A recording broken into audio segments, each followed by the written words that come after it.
नरेंद्र मोदी जी के नेतृत्व में हमारे वित्त मंत्री आदरणीय निर्मला सीतारमण जी ने जो आज बजट प्रस्तुत किया है, सबसे पहले तो मैं उन्हें प्रधानमंत्री जी का बहुत बहुत बधाई, उन्हें बहुत बहुत धन्यवाद कि बजट आगामी आने वाले 2047 के विकसित भारत के संकल्प को पूरा करने वाला, उस संकल्प के लिए खाका तैयार करने वाला बजट है। और इस बजट के अंदर माननीय प्रधानमंत्री जी ने गरीब, किसान, नौजवान, महिलाएं, जो माननीय प्रधानमंत्री जी बार बार कहते हैं कि मेरी देश की ये 5 जातियां हैं, उन 4 जातियों को सशक्त कैसे बनाया जाए, माननीय प्रधानमंत्री मोदी जी ने इस बजट के अंदर ये प्रावधान किया है। इसलिए अगर मैं कहूँ कि देश के नौजवानों के लिए 2 लाख करोड़ का बजट का प्रावधान करना, जो नौजवानों को रोजगार और कौशल प्रशिक्षण के लिए 4 करोड़ 10 लाख नए रोजगार के सृजन जो नौजवानों को मिलेंगे 5 वर्षों के अंदर, ये विजन माननीय प्रधानमंत्री जी का है इस बजट के माध्यम से कि 2047 में नेतृत्व करने वाला जो वर्ग है,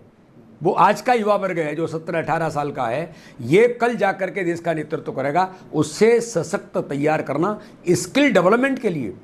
जो प्रावधान माननीय प्रधानमंत्री ने किया है, इसके बारे में आज इस बजट के माध्यम से माननीय प्रधानमंत्री नरेंद्र मोदी जी ने जो नौजवानों को अवसर दिए हैं कि 20 लाख युवाओं को अलग से स्किल डेवलपमेंट देना, और इसके माध्यम से जो हमारे नौजवानों को माननीय प्रधानमंत्री ने कहा कि पहली जॉब जब उसकी लगेगी और वो EPF के अकाउंट में जब वो रजिस्टर्ड होगा तो 15,000 रुपये 3 किस्तों में उसको प्रोत्साहन देंगे। ये विजन भारतीय जनता पार्टी की सरकार का, माननीय प्रधानमंत्री मोदी जी का है। इसलिए युवाओं के लिए, महिलाओं के लिए, महिलाओं को 3 लाख करोड़ का प्रावधान किया है। महिलाओं के लिए, बेटियों के लिए, आज किसानों के लिए आपने देखा कि 1.5 लाख करोड़ का प्रावधान किसानों के लिए किया है। माननीय प्रधानमंत्री मोदी जी ने पुनः गरीबों के लिए 3 करोड़ परिवारों को प्रधानमंत्री आवास उपलब्ध कराने का बजट ये साबित करता है। ये बजट बहुआयामी बजट है। हर समाज वर्ग के सबका साथ, सबका विकास और सबके प्रयासों के साथ इस बजट के माध्यम से विकसित भारत के संकल्प को पूरा करने वाला बजट है। सर, मध्य प्रदेश जो है वो पर्यटन की दिशा में एक अलग अलग आयाम जो है वो बना रहा है, और मध्य प्रदेश क्योंकि पर्यटन का एक बहुत बड़ा हब है, तो उसके लिए क्या बजट में? देखिए, पर्यटन के लिए माननीय प्रधानमंत्री नरेंद्र मोदी जी ने इस बजट के अंदर कई प्रकार के प्रावधान जो पर्यटन के लिए किए हैं। अब जैसे आप देखेंगे नालंदा के अंदर पर्यटन को केंद्र बनाना शिक्षा के क्षेत्र में, ये पहली बार हो रहा है।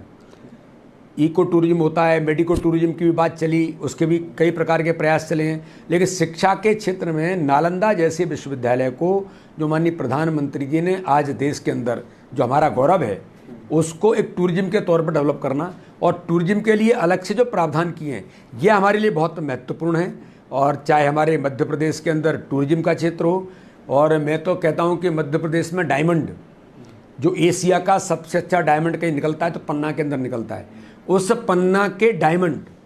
और डायमंड पर भी प्रधानमंत्री जी ने इस बजट के अंदर अलग से जो प्रावधान किए हैं, ये वास्तव में मध्य प्रदेश के लिए बहुत महत्वपूर्ण है। सर, पिछले कुछ दिनों में देखा गया है कि मध्य प्रदेश के अंदर इंडस्ट्रियल हब जो है वो डेवलप हो रहा है, उसके लिए इस बजट में क्या है? इस बजट के अंदर जो इंडस्ट्रियल हब अभी माननीय मुख्यमंत्री जी के नेतृत्व में जबलपुर के अंदर हमारे इन्वेस्टर समिट हुई, उसके अंतर्गत जो चीज़ें आई, तो 100 शहरों के अंदर जो माननीय प्रधानमंत्री जी ने 100 शहरों में प्लग एंड प्ले औद्योगिक पार्क जो स्थापित होंगे, नए नौजवानों को अलग से इस प्रकार के उद्योग खड़े करने की जो बात होगी, ये वास्तव में ही बहुत महत्वपूर्ण है। इसलिए मैं ऐसा मानता हूं कि मध्य प्रदेश के अंदर भी जो एक समग्र विकास की कल्पना हमारी सरकार ने डॉक्टर मोहन यादव के नेतृत्व में की है, हम मध्य प्रदेश के अंदर अलग अलग क्षेत्रों में औद्योगिक क्षेत्र डेवलप करने का जो हमारा प्रयास है, उसमें इस बजट के माध्यम से भी एक बड़ी ताकत मध्य प्रदेश को मिलेगी। Thank you.